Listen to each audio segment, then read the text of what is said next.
우리 어제 진화론의 허구에 대해서 살펴봤습니다. 동물에게는 염색체라는 게 있습니다.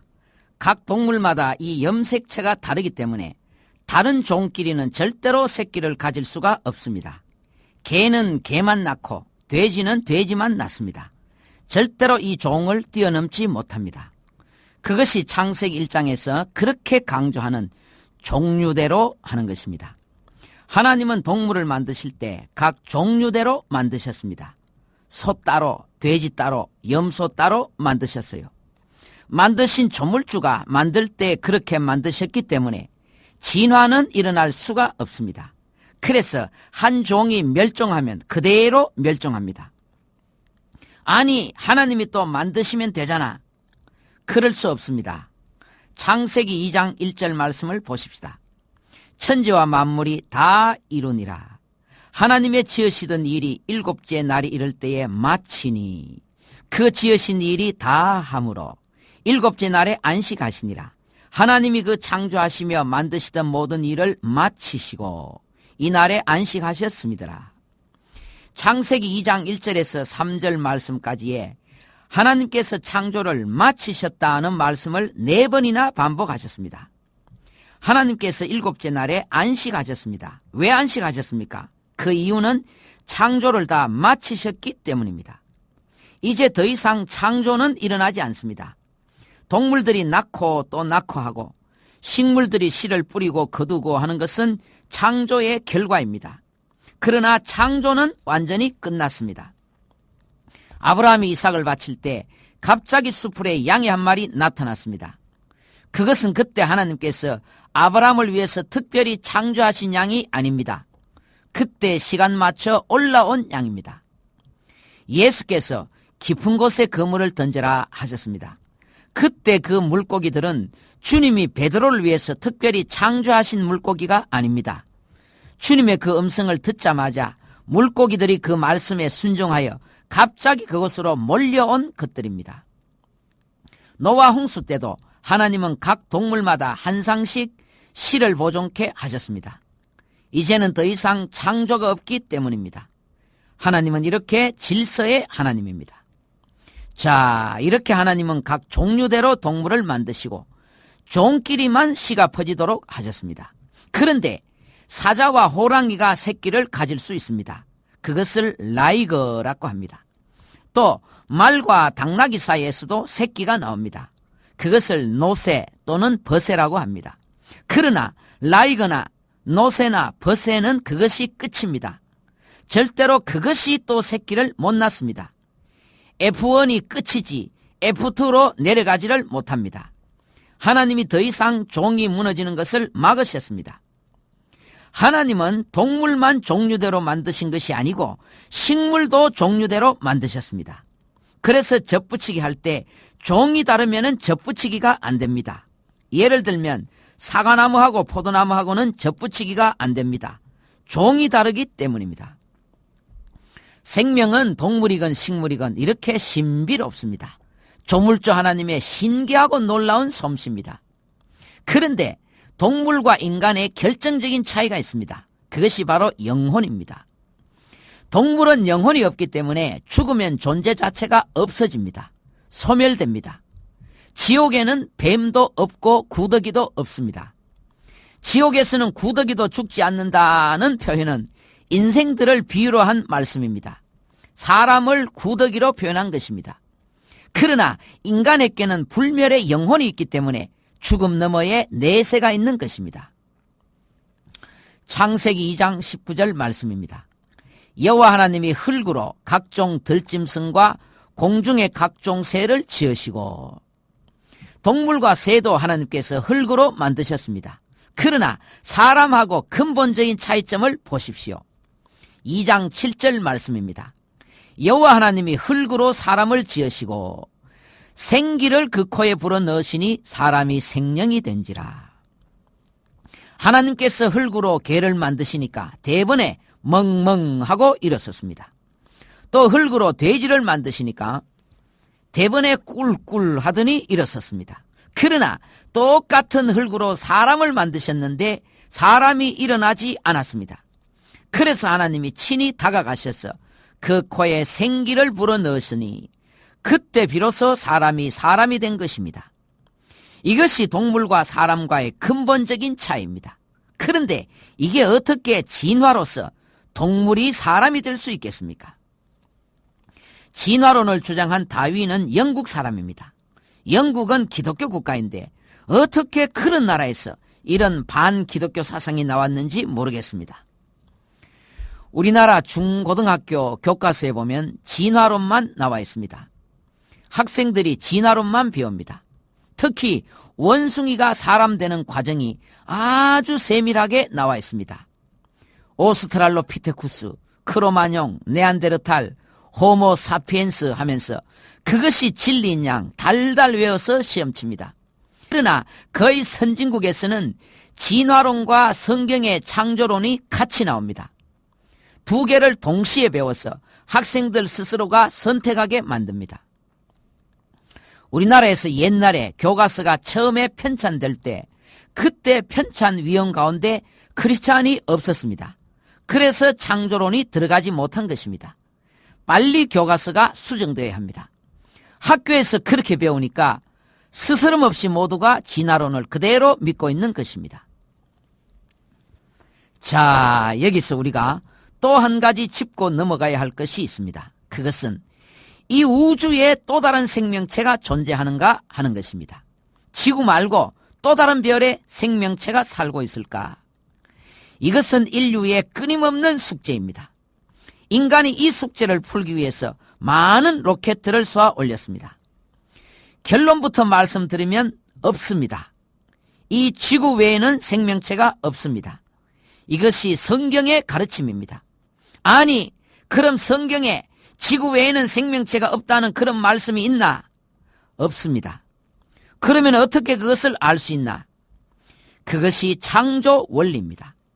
하나님이 천지를 창조하실 때 이 지구에만 생명체가 살 수 있게 하셨습니다. 이 우주의 중심은 지구입니다. 지구를 중심으로 모든 천체가 돌아가고 있습니다. 지난 1969년에 인류가 처음으로 달을 정복했습니다. 그때 가장 중요한 이슈가 뭐냐 하면 과연 달에도 생명체가 살고 있을까 하는 것이었습니다. 그러나 우주인 암스트롱이 달에 착륙하는 순간에 그것이 허무한 기대라는 것을 알았습니다. 달은 그야말로 삭막한 먼지와 돌과 사막뿐이었습니다. 개수나무도 없었고 방아 찢는 토끼도 없었고 사막에 조그마한 벌레 한 마리도 없었습니다. 왜 그렇습니까? 이 넓고 넓은 우주 가운데 6일 동안 창조가 된 것은 지구밖에 없습니다. 왜 하나님께서 다른 별들은 안 그랬는데 오직 지구에만 6일 동안 창조하셨습니까? 그게 바로 생명체가 살 수 있도록 모든 조건을 갖추게 하신 것입니다. 하나님의 창조 원리가 이렇습니다. 잘 들으십시오. 하나님의 창조 원리. 하나님은 조물주이시고 다른 모든 것은 피조물입니다. 그런데 피조물은 1단계 피조물과 2단계 피조물이 있습니다. 1단계 피조물은 하나님의 형상을 닮은 피조물입니다. 즉 인간입니다. 그러나 인간 이외의 모든 피조물은 2단계 피조물입니다. 모든 동물과 식물이 다 여기에 포함됩니다. 2단계 피조물이 왜 존재하는가? 창세기 1장 27절 말씀을 보십시다. 하나님이 자기 형상 곧 하나님의 형상대로 사람을 창조하시되 남자와 여자를 창조하시고 하나님이 그들에게 복을 주시며 그들에게 이르시되 생육하고 번성하여 땅에 충만하라. 땅을 정복하라. 그 다음 잘 보십시오. 바다의 고기와 공중의 새와 땅에 움직이는 모든 생물을 다스리라 하시니라. 2단계 피조물이 왜 존재하는가? 그것은 1단계 피조물에게 정복당하고 다스림을 당하기 위해서 존재한다는 것입니다. 즉 2단계 피조물은 절대로 스스로 존재할 수가 없고 1단계 피조물에게 다스림 받기 위해서 창조되었다는 말씀입니다.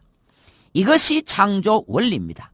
그러니까 만약에 또 다른 별에 동물이 있고 식물이 있다면 거기에는 반드시 그것들을 지배하는 1단계 피조물, 지구는 그 1단계 피조물이 사람인데 다른 별에는 사람인지 뭔지는 알 수 없지만은 분명히 거기에도 하나님의 형상으로 지음받은 1단계 피조물이 반드시 있다는 말입니다. 그러면 요한복음 3장 16절 말씀이 일단 안 맞습니다. 하나님이 세상을 이처럼 사랑하실 수가 없습니다. 50%만 사랑하시고 나머지 50%는 그쪽으로 가야 합니다. 오순절에 성령이 오셨는데 어떻게 이 지구에만 오실 수가 있었겠습니까? 또 이 우주는 종말이 오는데 주님이 어떻게 지구에만 재림하실 수 있겠습니까? 모든 성경이 다 뒤틀려 버립니다. 하나님의 관심은 오직 지구입니다. 세초부터 세말까지 하나님의 눈동자는 이 세상입니다. 왜 그렇습니까? 오직 지구에만 당신의 형상을 닮은 1단계 피조물, 인간들이 살고 있기 때문입니다. 성경의 가르침은 다른 별에는 생명체가 없다. 성경 66권 모두가 그것을 증명한다입니다. 혹시 외계인이 나타났다, 비행접시가 나타났다, 목격자가 있다, 이런 보도들이 간혹 있었습니다. 그러나 비행접시는 다 착각이었거나 빛의 굴절로 잘못 본 것임이 판명되었습니다. 그럼 외계인은 뭔가? 예수님 탄생하실 때 수많은 천군 천사들이 베들레헴 들판에 나타났습니다. 그때는 외계인이나 ET 같은 것을 몰랐던 시대였으니까 모두들 그게 천사인 줄 알았습니다. 그러나 요새 같으면 외계인이 나타났다고 온 세상이 떠들썩 했을 것입니다. 예수님 부활 때도 천사들이 내려와서 돌을 굴렸습니다. 요새 같으면 외계인이 나타나서 굴렸다고 했을 것입니다. 베드로가 감옥에서 탈출할 때 옆에서 누가 봤다면 외계인이 와서 탈출시켰다고 했을 것입니다. 오늘날도 천사의 출현이 있을 수가 있어요. 그것을 외계인으로 볼 수 있다는 것입니다. 그러나 분명한 것은 외계인은 없습니다. 이 우주를 넘어서 3층 하늘 천국에 가면 천사들이 있고 먼저 간 성도들이 거기 있지 외계인이나 ET는 없습니다. 공상일 뿐입니다. 지구 이외에 다른 별에는 절대로 생명체가 없습니다. 이것이 성경의 가르침입니다. 또 하나 우리가 짚고 넘어가야 할 게 있습니다. 그것은 지구의 나이가 얼마냐, 인간의 역사가 도대체 얼마냐 하는 것입니다. 진화론자들의 주장에 의하면 지구의 나이나 인간의 역사를 굉장히 길게 잡습니다. 수십만 년으로 계산합니다. 그러나 성경적으로 볼 때 그렇지 않습니다. 지구의 나이나 인간의 역사가 7,000년을 넘지 않습니다. 증명을 해보십시다. 우리나라에도 수령이 400년이 넘는 나무가 있습니다. 그런데 지금 에덴 동산에 똑같은 나무가 있다고 가정하십시다. 저 나무가 도대체 에덴에서 얼마나 오래 살았나 측정을 이제 해봅니다. 가장 과학적인 방법과 첨단 장비가 다 동원됩니다. 지질연대 측정법, 탄소 측정법. 그럼 최첨단 방법으로 정밀조사했습니다. 결론이 나왔습니다. 수령이 400년입니다. 에덴 동산에서 그 나무는 400년을 살았습니다. 그러나 틀렸습니다. 왜 틀렸습니까? 저 나무는 어제 창조된 것입니다. 400년짜리로 창조된 것입니다. 진화론자들이 이걸 모르니까 지구의 나이를 그렇게 길게 잡는 것입니다.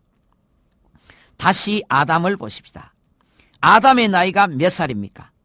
병원에 가서 종합진단도 받아보고 과학적인 방법을 동원하면 할수록 아담의 나이는 30세 정도로 나옵니다. 그러나 틀렸습니다.